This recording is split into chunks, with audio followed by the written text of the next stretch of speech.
Navsanket news, अचूक आणि निर्भीड बातमीचा नवसंकेत. बापाच्या अश्रूंना न्याय, 24 तासात बदलीचा आदेश, परिवहन मंत्र्यांचा ऑन द स्पॉट निर्णय, मानवतेचा जिवंत प्रत्यय. शासन यंत्रणेत संवेदनशीलता जिवंत असल्याचा हृदयस्पर्शी अनुभव कोल्हापूर सांगली मार्गावर पाहायला मिळाला. एका वृद्ध वडिलाच्या डोळ्यातील अश्रूंना थेट न्याय मिळाल्याची ही घटना सध्या चर्चेचा विषय ठरली आहे.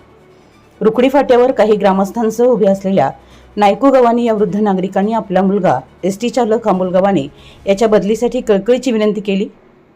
वाढतं वय, प्रकृतीतील अडचणी आणि दैनंदिन देखभालीसाठी मुलगा जवळ असणं अत्यंत आवश्यक असल्यानं त्यांनी हा प्रयत्न सुरू केला होता.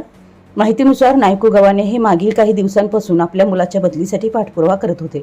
त्यांनी खासदार धैर्यशील माने यांच्याशी वारंवार संपर्क साधत आपल्या कौटुंबिक अडचणी मांडल्या होत्या. खासदारांनी या प्रकरणाची दखल घेत संबंधित पातळीवर पाठपुरावा केला होता.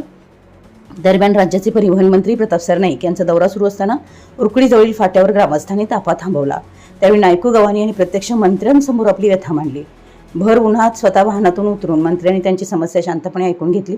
परिस्थितीचं गांभीर्य ओळखून मंत्र्यांनी क्षणाचाही विलंब न लावता संबंधित अधिकाऱ्यांशी तत्काळ दूरध्वनीवरून संपर्क साधला आणि ताबडतोब बदलीचे आदेश काढावेत असे स्पष्ट निर्देश दिले. सिंधुदुर्गला आहे, त्यांना म्हणजे त्यांचे वडील माझ्या समोरच येतात.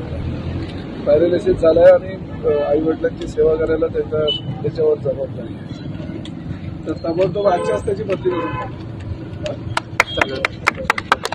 विशेष म्हणजे दुपारी दिलेल्या आदेशाची अंमलबजावणी त्याच दिवशी सायंकाळपर्यंत करण्यात आली आणि बदली आदेश संबंधित विभागाला प्राप्त झाला. नमस्कार, मी अमोल नायकू गवाने, चालक तथा वाहक, मालवण सिंधुदुर्ग विभाग येथे कार्यरत असून माझ्या वडिलांच्या आजारपणामुळे मी विनंती बदली अर्ज दिला होता. त्या बदली अर्जाचा विचार करून माननीय परिवहन मंत्री प्रतापरावजी सरनाईक साहेब यांनी बदली केली. त्यामुळे त्यांचे मी शतशः आभार. आपल्या परिसरातील महत्त्वाच्या बातम्या पाहण्यासाठी आमच्या नवसंकेत न्यूज चॅनलला यूट्यूबवर सबस्क्राईब करा आणि बेल आयकॉन प्रेस करा.